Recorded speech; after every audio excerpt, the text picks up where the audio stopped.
Olá! No capítulo 7 da interpretação dos sonhos, o Freud faz um resumo geral do que ele entendia que era sua metapsicologia até então.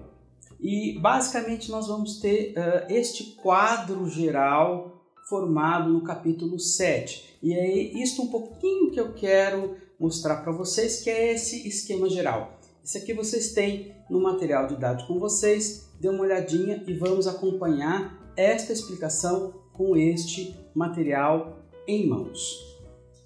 Bom, inicialmente o Freud vai dividir o aparelho psíquico em duas partes, inconsciente e consciente. Tá?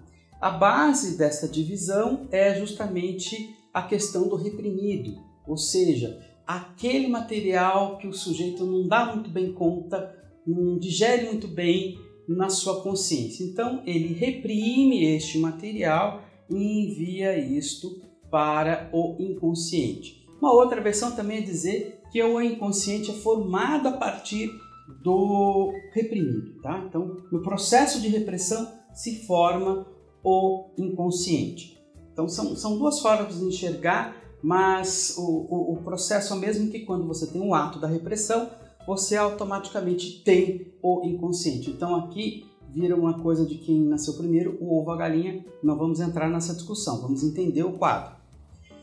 A gente já viu também que, nesse curso, processo secundário é aquele que tem acesso à motilidade. Processo primário é aquele que não tem acesso à motilidade. O inconsciente é ligado aos processos primários e o consciente ao processo secundário.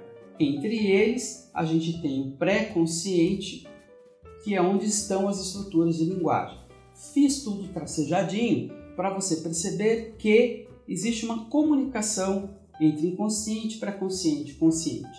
Tá? Então isso aqui tudo é permeável, tanto da consciência para o inconsciente, como do inconsciente para o consciente. Mas a comunicação se dá por dois processos diferentes. O primeiro é a repressão, que é simplesmente enviar um conteúdo para o inconsciente. Então, é uma coisa muito mais direta.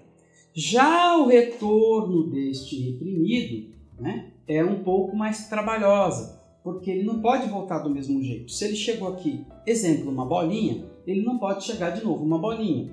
Se ele chegar, retornar para a consciência uma bolinha, o consciente vai perceber e vai mandar ele de volta. Então, para ele ter acesso à motilidade, e lembre-se, ter acesso à motilidade é importante para ter a descarga. Esse sentido de retorno está ligado ao conceito de descarga e de prazer. Não se esqueçam que a gente viu isso nas aulas anteriores. Né? Por isso que existe essa pressão do retorno. Senão você poderia perguntar, mas por que ele está aqui? Não podia ficar quietinho aqui? Não, porque ele busca uma descarga. Então, por isso que não dá para ficar quietinho aqui. Logo, existe esse retorno e ele se dá pelos processos que a gente viu no vídeo anterior. Deslocamento, condensação, não existe negação e não existe contradição no inconsciente. Isso aqui a gente viu na aula sobre os processos de formação do sonho. O conteúdo reprimido, a gente também viu há duas aulas, que é um conflito atual, um conflito infantil, e ele sempre tem um caráter sexual. Tá?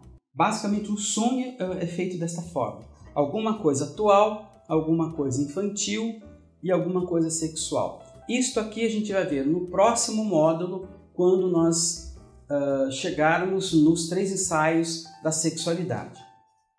Outra coisa que a gente já viu é como que ele retorna. Né? Ele retorna, né, este reprimido na forma de sintoma, na forma de transferência, na forma de sonho, também na forma de ato falho, que é quando a gente erra alguma coisa quando tá falando, e na forma de xiste, que são aquelas brincadeiras, piadas. É difícil a tradução da palavra xiste, né? É aquele dito espirituoso, aquela sacada legal que você tem. Então, nesta hora, também o inconsciente fala.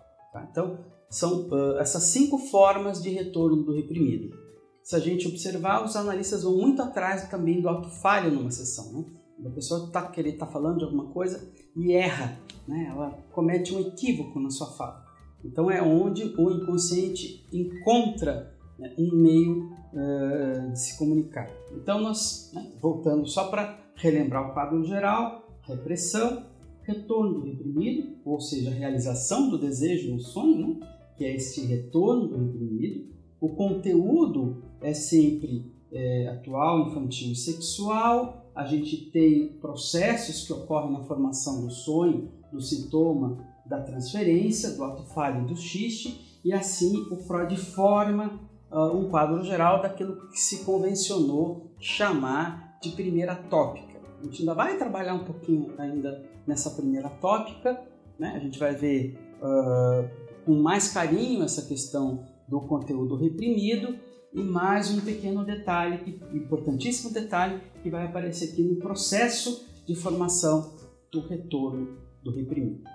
Bom, o objetivo desta aula era dar essa visão geral para vocês, montar esses pedacinhos de conceitos que vocês estavam vendo nos vídeos anteriores. Espero que você tenha gostado e a gente se vê no próximo vídeo. Muito obrigado!